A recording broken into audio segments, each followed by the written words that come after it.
Hi friends, আমি ভাষা দিবস উপলক্ষে একটি আবৃত্তি করব। আমার নাম আনিকাথা হাসান।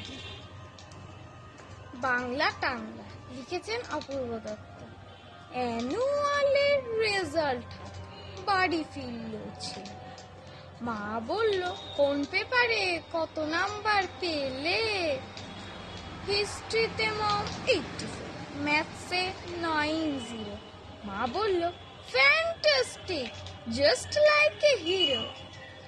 সায়েন্সে dad not so fair, only 69।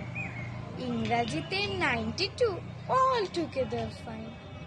জিওগ্রাফির পেপারে তো 100 ডুবিয়ে দিল বেঙ্গলিটা, ভেরি পুয়ার গ্রেড। ছেলের মাথায় হাত রেখে মা ঠোঁট বেঁকিয়ে বলে, নেভার মাইন্ড, বেঙ্গলিটা না শিখলেও চলে। বাবা বলল, বেশ বলেছ, বঙ্গমাতার কন্যে, বাংলা টাংলা আমার মতো অশিক্ষিতের জন্য।